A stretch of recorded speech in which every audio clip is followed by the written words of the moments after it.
നടക്കുന്നു. Hello hello.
ഭരിക്കുവാനുള്ള നിയമങ്ങൾ, നമ്മുടെ അവകാശങ്ങൾ, നമ്മുടെ ഡ്യൂട്ടീസ് അടങ്ങിയ നിയമപുസ്തകമാണ് ഇന്ത്യൻ കോൺസ്റ്റിറ്റ്യൂഷൻ അഥവാ ഇന്ത്യൻ ഭരണഘടന. ഇന്ത്യ ഒരു ഡെമോക്രാറ്റിക് രാജ്യമാണ്. അതായത് നമ്മൾ ജനങ്ങൾ തിരഞ്ഞെടുക്കുന്ന നേതാക്കൾ രാജ്യം ഭരിക്കും. കേട്ടിട്ടില്ലേ? For the people, by the people, of the people. നമ്മുടെ ഭരണഘടന എഴുതിയതിൽ പ്രധാനി ഡോക്ടർ BR അംബേദ്കർ ആണ്. അതുകൊണ്ട് നമ്മൾ അദ്ദേഹത്തെ ഭരണഘടനയുടെ പിതാവ് എന്ന് വിളിക്കുന്നു. എല്ലാവർക്കും ഒരേപോലെ അവകാശം കിട്ടണമെന്നായിരുന്നു അദ്ദേഹത്തിന്റെ ആഗ്രഹം. എല്ലാവർക്കും ഒരേപോലെയാണോ നമ്മുടെ രാജ്യത്ത് സൗകര്യങ്ങൾ ലഭിക്കുന്നത്? ഇന്ത്യൻ ഭരണഘടനയുടെ സമ്മറി അതിന്റെ ആമുഖത്തിലുണ്ട്. പ്രിയാമ്പിൾ ഓഫ് ഇന്ത്യൻ കോൺസ്റ്റിറ്റ്യൂഷൻ നമുക്ക് കേട്ടാലോ? നമ്മൾ ഇന്ത്യയിലെ ജനങ്ങൾ ഇന്ത്യയെ ഒരു പരമാധികാര, സ്ഥിതി സമത്വ, മതനിരപേക്ഷ ജനാധിപത്യ റിപ്പബ്ലിക്കായി സംവിധാനം ചെയ്യുന്നതിനും ഇന്ത്യയിലെ എല്ലാ പൗരന്മാർക്കും സാമൂഹികവും സാമ്പത്തികവും രാഷ്ട്രീയവുമായ നീതി, ചിന്ത, ആശയാവിഷ്കാരം, വിശ്വാസം, ഭക്തി, ആരാധന എന്നിവയ്ക്കുള്ള സ്വാതന്ത്ര്യം, സ്ഥാനമാനങ്ങൾ, അവസരങ്ങൾ എന്നിവയ്ക്കുള്ള സമത്വം എന്നിവ ഉറപ്പുവരുത്തുന്നതിനും വ്യക്തിയുടെ അന്തസ്സും രാഷ്ട്രത്തിന്റെ ഐക്യവും അഖണ്ഡതയും ഉറപ്പുവരുത്തുന്ന സാഹോദര്യം എല്ലാവരിലും വളർത്തുന്നതിനും ദൃഢനിശ്ചയം ചെയ്തുകൊണ്ട് നമ്മുടെ ഭരണഘടനാ സഭയിൽ വെച്ച് 1949 നവംബർ 26-ാം തീയതി ഈ ഭരണഘടനയെ അംഗീകരിക്കുകയും നിയമമാക്കുകയും നമുക്കായി തന്നെ സമർപ്പിക്കുകയും ചെയ്യുന്നു.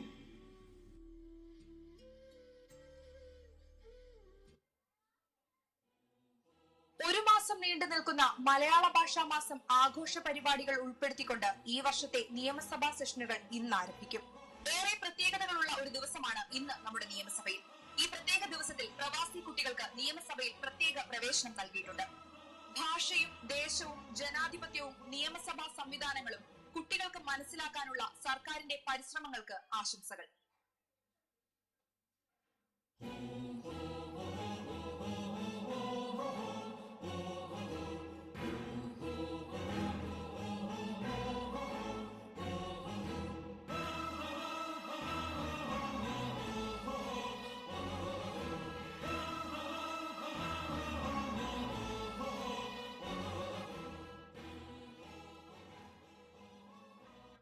എല്ലാവർക്കും നമസ്കാരം.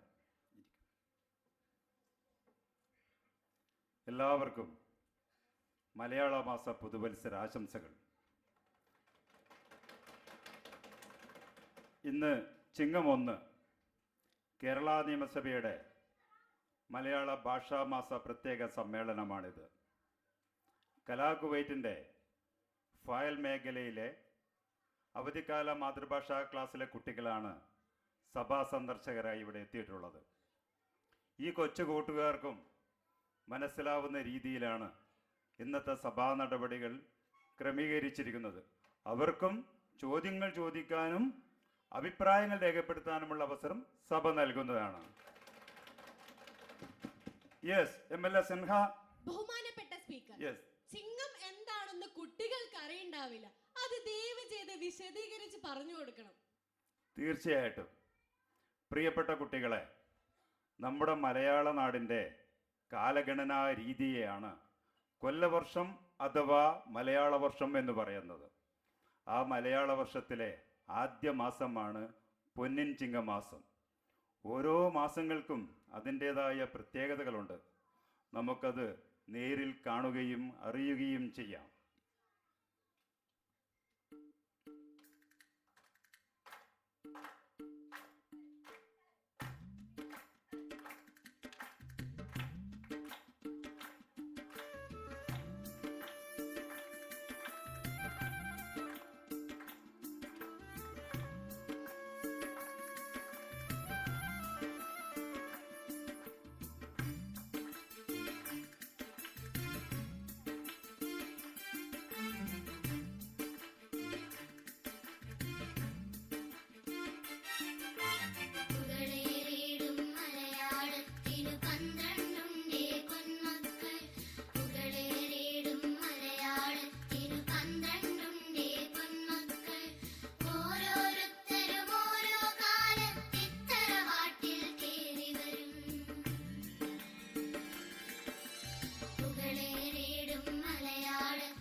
എല്ലാവരും ചേർന്ന് നല്ലൊരു കയ്യടി കൊടുക്കുക കുട്ടികൾക്ക്. വളരെ മനോഹരമായി മാസപ്പാട്ട് അവതരിപ്പിച്ച മാതൃഭാഷാ ക്ലാസ്സിലെ കുട്ടികൾക്ക് സഭയുടെ പ്രത്യേക അഭിനന്ദനങ്ങൾ. മലയാള മാസങ്ങൾ ഏതൊക്കെയാണെന്ന് നിങ്ങൾക്ക് മനസ്സിലായോ? മോൻ മനസ്സിലായോ? മലയാള മാസങ്ങൾ ഏതൊക്കെയാണെന്ന് മനസ്സിലായോ? ഏതൊക്കെയാ പറഞ്ഞാട്ട്? ഏതൊക്കെയാ മലയാള മാസങ്ങൾ? Yes, very good. Yes, okay, good. നിയമസഭ എന്താണെന്ന് നിങ്ങൾക്കറിയോ? മോൾക്കറിയോ നിയമസഭ എന്താണ്?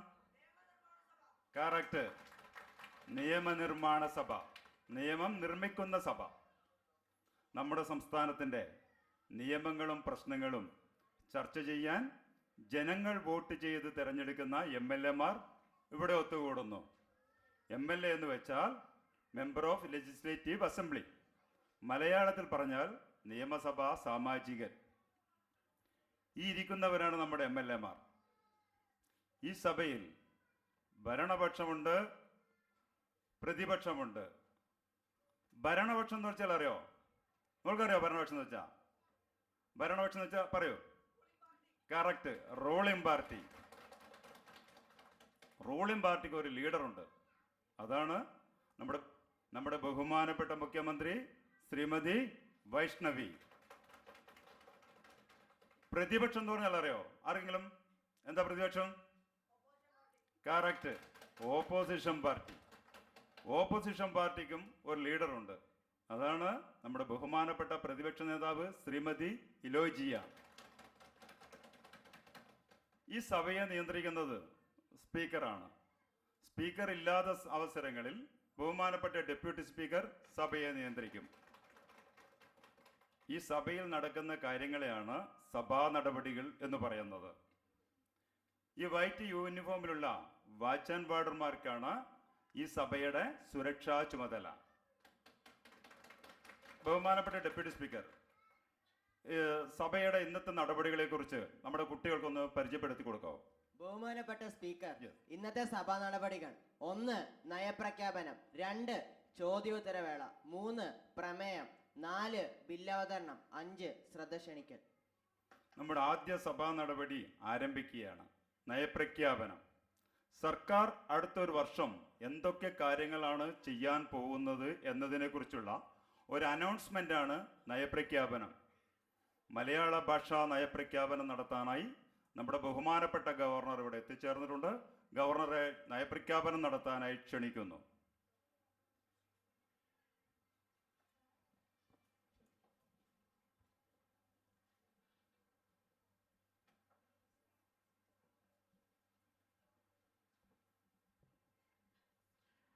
ബഹുമാനപ്പെട്ട സ്പീക്കർ, മുഖ്യമന്ത്രി, പ്രതിപക്ഷ നേതാവ്, മന്ത്രിമാർ, MLA-മാർ, പ്രിയപ്പെട്ട കുട്ടികളെ, നിങ്ങൾക്കേവർക്കും പുതുവത്സരാശംസകൾ. മലയാള ഭാഷ നയപ്രഖ്യാപനം. 1. ഗൾഫ് രാജ്യങ്ങളിലെ ക്ലാസ്സുകളിൽ ആഴ്ചയിൽ ഒരു ദിവസം ഒരു പീരീഡ് മലയാളത്തിൽ സംസാരിക്കുവാനും എഴുതുവാനും മാത്രമായി പ്രയോജനപ്പെടുത്തും. 2. പ്രവാസി മലയാളികൾ കേരളത്തിലേക്ക് വരുന്ന വിമാനങ്ങളിൽ സേഫ്റ്റി ബ്രീഫിങ്ങും സ്വാഗതവും മലയാള ഭാഷയിൽ കൂടി ഉൾപ്പെടുത്തും. 3. മലയാളികൾക്കായി മലയാളത്തിൽ AI ആപ്ലിക്കേഷൻ രൂപപ്പെടുത്തും. 4. ഈ നയപ്രഖ്യാപനം വിശദമായി സഭയിൽ ചർച്ച ചെയ്യുമെന്നും പ്രതീക്ഷിച്ചുകൊണ്ട് ഒരിക്കൽ കൂടി എല്ലാ സഭാംഗങ്ങൾക്കും അതിഥികളായി എത്തിയ കലാകുവൈറ്റിലെ മലയാളം ക്ലാസ്സിലെ വിദ്യാർത്ഥികൾക്കും ആശംസകൾ നേരുന്നു. ജയ് ഹിന്ദ്.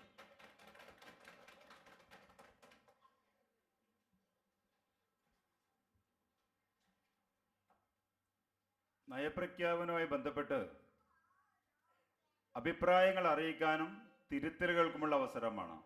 ബഹുമാനപ്പെട്ട മുഖ്യമന്ത്രി. ബഹുമാനപ്പെട്ട സ്പീക്കർ, ഗവർണർ പറഞ്ഞ നയപ്രഖ്യാപനത്തിൽ ഒരു പ്രധാനപ്പെട്ട നയം വിട്ടുപോയതായി ശ്രദ്ധയിൽപ്പെട്ടിട്ടുണ്ട്. ആ നയം ഇതാണ്: സ്കൂളുകളിൽ നിർബന്ധ ഗുരുപൂജ നടത്തുവാൻ പാടില്ല. സർക്കാർ എടുക്കുന്ന തീരുമാനത്തിലോ നയത്തിലോ ഒന്ന് കൂട്ടാനോ ഒന്ന് കുറയ്ക്കാനോ ഇന്ത്യൻ ഭരണഘടന ഗവർണർക്ക് അധികാരം നൽകുന്നില്ല. നമ്മുടെ ഭാഷ കൈമോശം പോകാതിരിക്കാൻ ഈ നയപ്രഖ്യാപനത്തിന് അംഗീകാരം നൽകാനായി അഭ്യർത്ഥിക്കുന്നു. നയപ്രഖ്യാപനത്തിന് മേലുള്ള ചർച്ചകൾ ആരംഭിക്കുന്നു. MLA ശിവശങ്കർ. ബഹുമാനപ്പെട്ട സ്പീക്കർ, Yes. മലയാളം ഒരു ശ്രേഷ്ഠ ഭാഷയാണ്. ഇന്ത്യയുടെ ഒഫീഷ്യൽ ഭാഷകളിൽ ഒന്നാണ്. ഇതെല്ലാം അംഗീകരിക്കാം. നോക്കൂ സർ, അ ആ ഇ ഈ ഉ ഊ ഇർ ഇർ. സർ, ഇരിക്കൂ എന്താണ് സർ? ഇരിക്കും മന്ത്രിമാർ പ്ലീസ് ഇരിക്കൂ. MLA പറയട്ടെ. MLAയുടെ അവസരം പ്ലീസ് പറയൂ. ഗൂഗിൾ പോലും സമ്മതിക്കുന്നു മലയാളം ബുദ്ധിമുട്ടുള്ള ഒരു ഭാഷയാണെന്ന്. ഈ ഭാഷ അടിച്ചേൽപ്പിക്കുന്ന നയപ്രഖ്യാപനത്തിനെ ഞാൻ ശക്തമായി തള്ളിക്കളയുന്നു. MLA സിൻഹ. ബഹുമാനപ്പെട്ട speaker, science, maths, history, social science തുടങ്ങിയ നിരവധി പഠന വിഷയങ്ങൾ കുട്ടികൾക്കുണ്ട്. കൂടാതെ ഹിന്ദി പഠിക്കണം, ഇംഗ്ലീഷ് പഠിക്കണം, കുവൈത്തിലെ കുട്ടികൾക്കാണ് അറബിക്കും പഠിക്കണം. ഇതൊന്നും പോരാഞ്ഞിട്ടാണോ സർ മലയാളം പഠിക്കുന്നത്? നിങ്ങൾ ഇരിക്കൂ മന്ത്രിമാർ ഇരിക്കൂ പ്ലീസ്. പ്രതിപക്ഷത്തെ MLA സംസാരിക്കുന്നത്. നിങ്ങൾ സൈലന്റ് പ്ലീസ് കണ്ടിന്യൂ. എന്താണ് സർ ഇത്? Please continue. മലയാളം ഒരു ഭാഷ മാത്രമാണ്. ഞാൻ ഈ പ്രഖ്യാപനത്തെ തള്ളിക്കളയുന്നു. ബഹുമാനപ്പെട്ട കൃഷി വകുപ്പ് മന്ത്രി. ബഹുമാനപ്പെട്ട സ്പീക്കർ, മലയാളം എന്നാൽ വെറും ഒരു ഭാഷ മാത്രമാണെന്നാണ് നമ്മുടെ രംഗം പറഞ്ഞു വെച്ചത്. നിങ്ങൾ പ്ലീസ് ബഹുമാനപ്പെട്ട പ്രതിപക്ഷം ഇരിക്കൂ. മന്ത്രി പറയട്ടെ കേൾക്കൂ. ഇരിക്കൂ പ്ലീസ്. എന്താണ് സർ ഇത്? It's just another language. എന്നാൽ അത് അങ്ങനെയാണോ സർ? ഒരു ഭാഷ കൊണ്ട് ഒരു മനുഷ്യന് ഒരു ബുദ്ധിമുട്ടും കൂടാതെ ജീവിക്കാൻ മിനിമം ഗ്യാരണ്ടി ഉള്ള ലോകത്തിലെ ഒരേ ഒരു ഭാഷയാണ് മലയാളം.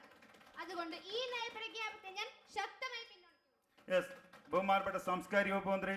ബഹുമാനപ്പെട്ട സ്പീക്കർ, Yes. കേരളത്തിന്റെ പ്രത്യേകതകൾ മനസ്സിലാക്കി അത് അനുഭവിക്കാൻ വരുന്നവർക്ക് ആദ്യ സ്വാഗതം മലയാളത്തിൽ ഫ്ലൈറ്റിൽ തന്നെയല്ലേ നമ്മൾ നൽകേണ്ടത്?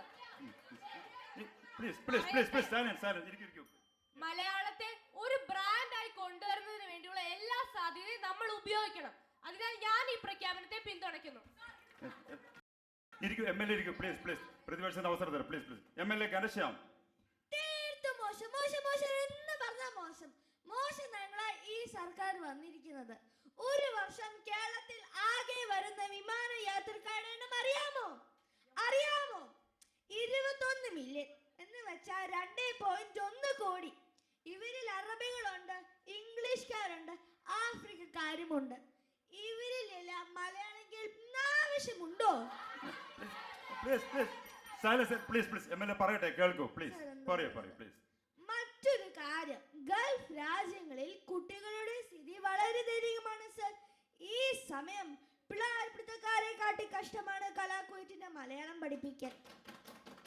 ഓരോ ബിൽഡിങ്ങിലും കയറി ഇറങ്ങി റൂമുകളിൽ പിള്ളേരുണ്ടോ എന്ന് അവർ തേടി മലയാളം പഠിപ്പിക്കാണ് സർ. കാര്യമെന്ന് വെച്ചാൽ സമ്മർ വെക്കേഷൻ നരക തുല്യം കുട്ടികൾക്ക്. ഈ നയപ്രഖ്യാപനത്തെ ശക്തമായി തള്ളിക്കളയുന്നു. എക്സൈസ് വകുപ്പ് മന്ത്രി. ബഹുമാനപ്പെട്ട സ്പീക്കർ, യെസ്. തുടർ പഠന ക്ലാസുകളിൽ കുട്ടികളെ നിർബന്ധമായും പങ്കെടുപ്പിക്കാൻ രക്ഷകർത്താക്കൾ ശ്രദ്ധിച്ചാൽ ഗൾഫ് മേഖലയിലുള്ള ഈ പ്രശ്നങ്ങൾ ഒഴിവാക്കാൻ സാധിക്കും. അതിനു വേണ്ടിയുള്ള എല്ലാ സംവിധാനവും മലയാളം മിഷൻ പ്രവാസി കുട്ടികൾക്ക് വേണ്ടി നൽകുന്നുണ്ട്. ഞാൻ ഈ പ്രഖ്യാപനത്തെ പിന്തുണയ്ക്കുന്നു. MLA Kevin. ബഹുമാനപ്പെട്ട സ്പീക്കർ, നിലവിലെ മലയാളം ഭാഷാക്ഷരങ്ങൾ മാറ്റം വരുത്തണം സാർ. ചില മലയാളം ഭാഷാക്ഷരങ്ങൾ ഒന്നും ആരും ഉപയോഗിക്കാറില്ല സാർ. മലയാളം ഭാഷയിൽ ഏറ്റവും കുറവ് ഉപയോഗിക്കുന്ന അക്ഷരങ്ങൾ നിങ്ങൾക്ക് അറിയാമോ? അറിയില്ല. അതെ സാർ, അറിയില്ല. മലയാളം ഭാഷയിൽ ഏറ്റവും കുറവ് ഉപയോഗിക്കുന്ന അക്ഷരങ്ങൾ ഈ ജ, റ്, ദ എന്നിവരാണ് സാർ. പ്ലീസ് ഇരിക്കൂ. ശബ്ദം വെക്കൽ പ്ലീസ്. ഇരിക്കൂ മന്ത്രിമാർ ഇരിക്കൂ. MLA പറയട്ടെ പ്ലീസ്. MLAയുടെ അവസരം പറയൂ. എന്താണിത് സാർ? ഇവ ഒഴിവാക്കി നമ്മുടെ കുട്ടികളുടെ ഭാരം കുറയ്ക്കണം സാർ. ഞാൻ ഈ നയപ്രഖ്യാപനം ശക്തമായി തള്ളിക്കളയുന്നു. ബഹുമാനപ്പെട്ട ആരോഗ്യ വകുപ്പ് മന്ത്രി. ബഹുമാനപ്പെട്ട സ്പീക്കർ, യെസ്. മലയാളം പഠിക്കുമ്പോൾ ഒരു കുട്ടി സ്നേഹിക്കാനും പങ്കുവയ്ക്കാനും ഒരുമിച്ച് നിൽക്കാനും കരുണ കാണിക്കാനും കൂടിയാണ് ശീലിക്കുന്നത്. അങ്ങനെയല്ലായിരുന്നെങ്കിൽ കൊറോണ വന്നപ്പോൾ, പ്രളയം വന്നപ്പോൾ, നിപ്പയും ഉരുൾപൊട്ടലും വന്നപ്പോൾ നമ്മളൊന്നും ഇല്ലാതായി പോയേനെ. എന്നാൽ അങ്ങനെയൊന്നും ഉണ്ടായോ? അതാണ് ഈ നാടിന്റെ, ഈ ഭാഷയുടെ ശക്തി എന്ന് പറയുന്നത്. ഈ ഭാഷ നിലനിൽക്കേണ്ടതിന് ഞാൻ ഈ പ്രഖ്യാപനത്തെ പിന്തുണയ്ക്കുന്നു. ബഹുമാനപ്പെട്ട പ്രതിപക്ഷ നേതാവ്. ബഹുമാനപ്പെട്ട സ്പീക്കർ, നമ്മുടെ പല കുട്ടികൾക്കും മലയാളം എഴുതാനോ വായിക്കാനോ അറിയില്ല. പല കുട്ടികൾക്ക് അച്ഛൻ, അമ്മ, പോട്ടെ സ്വന്തം പേര് പോലും എഴുതാൻ ബുദ്ധിമുട്ടുന്നു. ആ രീതിയിൽ സർക്കാരിന്റെ ഈ പുതിയ നയം പൊതുജനങ്ങളുടെ കണ്ണിൽ പൊടിയിടുകയല്ലേ?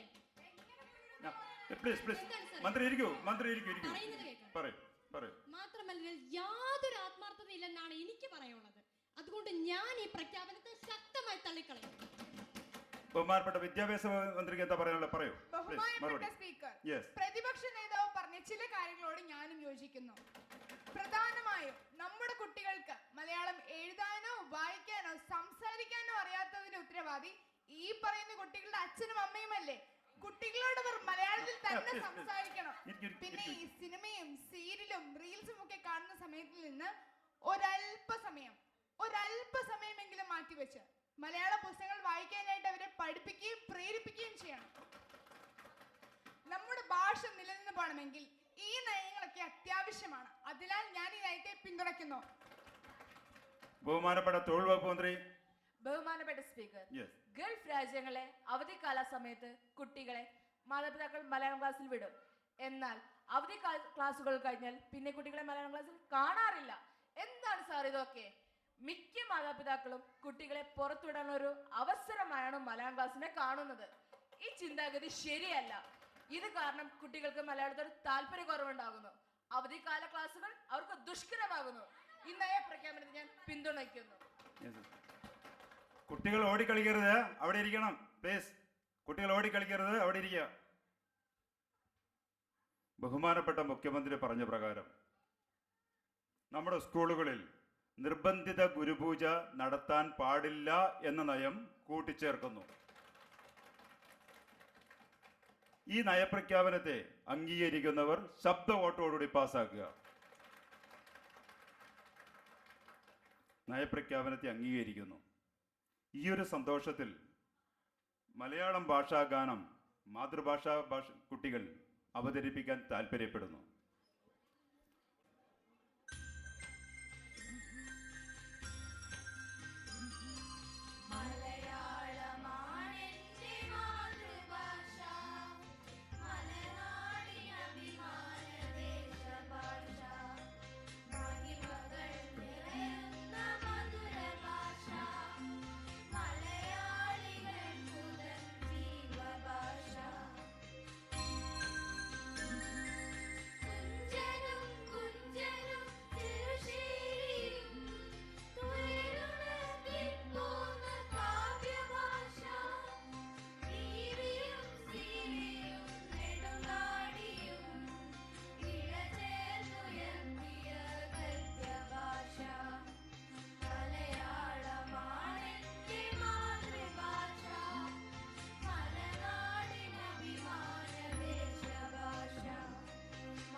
എല്ലാവരും നല്ലൊരു കയ്യടി.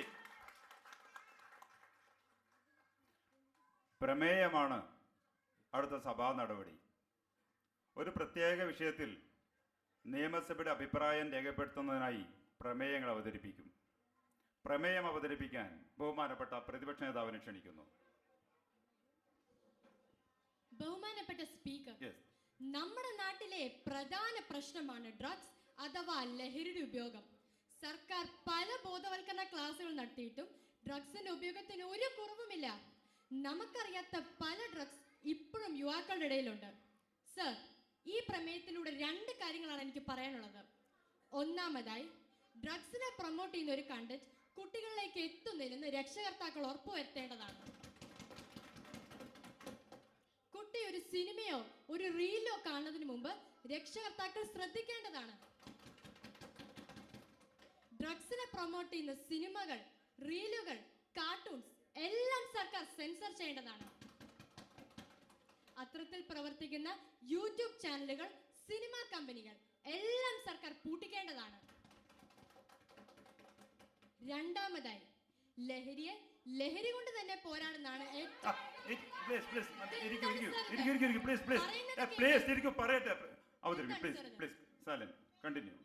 ലഹരിയെ ലഹരി കൊണ്ട് തന്നെ പോരാടുന്നതാണ് ഏറ്റവും അനുയോജ്യമായ പ്രതിരോധം.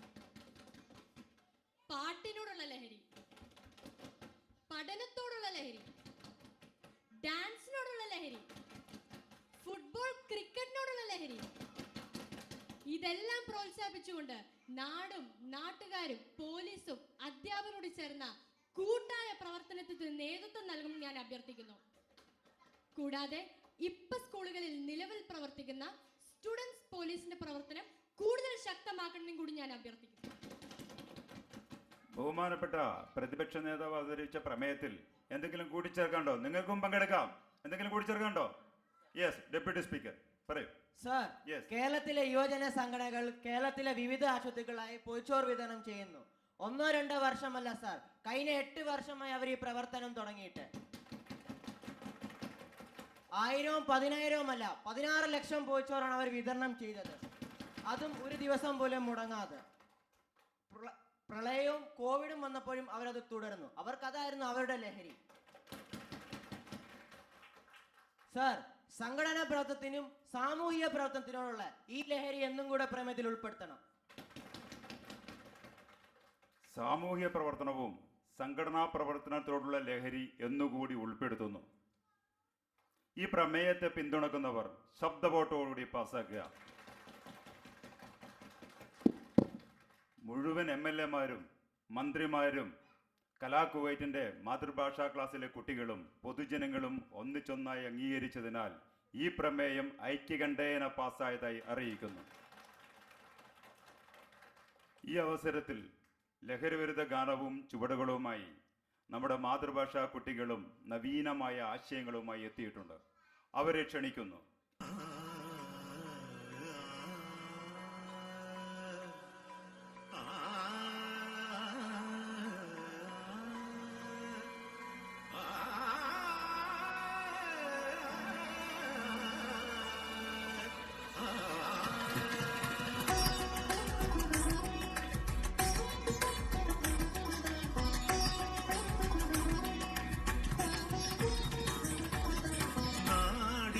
മനസ്സുകളിൽ ഇരുളു വീഴ്ത്തുന്നേ, കാർമേഘ ചുരുളുകളെ അകറ്റി നിർത്താനായി. നാടിൻ തെളി മനസ്സുകളിൽ ഇരുളു വീഴ്ത്തുന്നേ, കാർമേഘ ചുരുളുകളെ അകറ്റി നിർത്താനായി. ഉണർന്നെണീക്കുക, കരം പിടിക്കുക, പ്രതിവിധി പ്രതിരോധത്തിൽ പകച്ചിടാതെ അണിചേർന്നിടുക അവബോധം പ്രതിരോധം.